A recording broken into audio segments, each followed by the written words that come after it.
कि जंगल में एक शेर के पैर में कांटा चुभ गया, पंजे में जख्म हो गया और शेर के लिए दौड़ना असंभव हो गया। वह लंगड़ा कर मुश्किल से चलता। शेर के लिए तो शिकार करने के लिए दौड़ना जरूरी होता है, इसलिए वह कई दिन कोई शिकार न कर पाया और भूखों मरने लगा। कहते हैं कि शेर मरा हुआ जानवर नहीं खाता, परंतु मजबूरी में सब कुछ करना पड़ता है। लंगड़ा शेर किसी घायल अथवा मरे हुए जानवर की तलाश में जंगल में भटकने लगा। यहाँ भी किस्मत ने उसका साथ नहीं दिया, कहीं कुछ हाथ नहीं लगा। धीरे धीरे पैर घसीटता हुआ वह एक गुफा के पास आया। गुफा गहरी और सकरी थी, ठीक वैसे जैसे जंगली जानवरों के माद के रूप में काम आती है। उसने उसके अंदर झांका।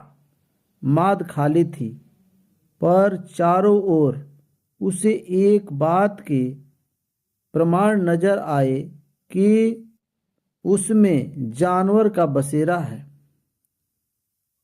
उस समय वह जानवर शायद भोजन की तलाश में बाहर गया हुआ था।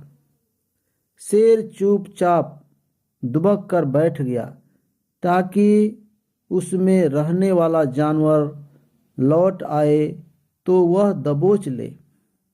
सचमुच उस गुफा में सियार रहता था, जो दिन को बाहर घूमता रहता और रात को लौट आता था।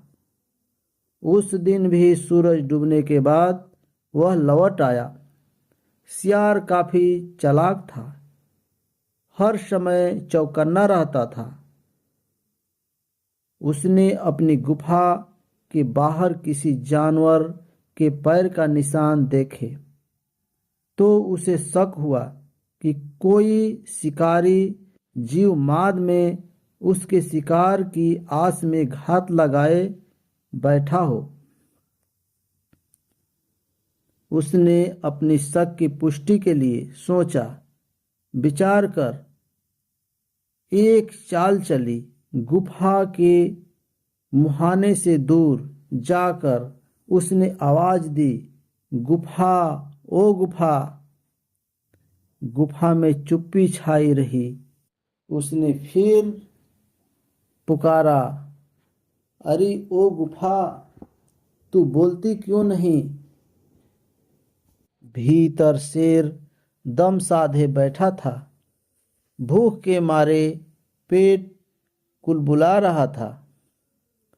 उसे यही इंतजार था कि कब सियार अंदर आए और वह उसे पेट में पहुंचाए, इसलिए वह उतावला भी हो रहा था। सियार एक बार फिर जोर से बोला, ओ गुफा, रोज तू मेरी पुकार के जवाब में मुझे अंदर बुलाती है, आज तू चुप क्यों? मैंने पहले ही कह रखा है कि जिस दिन तू मुझे नहीं बुलाएगी उस दिन मैं किसी दूसरी गुफा में चला जाऊंगा। अच्छा तो मैं चला। यह सुनकर शेर घबरा गया। उसने सोचा शायद गुफा सचमुच सियार के अंदर बुलाती होगी। यह सोचकर कि यही सियार सचमुच न चला जाए, उसने अपनी आवाज बदलकर कहा, सियार राजा, मत जाओ, अंदर आ जाओ। मैं कब से तुम्हारी राह देख रही थी। सियार शेर की आवाज पहचान गया और उसकी मूर्खता पर हंसता हुआ वहां से चला गया और फिर लौटकर वापस नहीं आया। शेर, मूर्ख शेर उसी गुफा में भूखा प्यासा मर गया।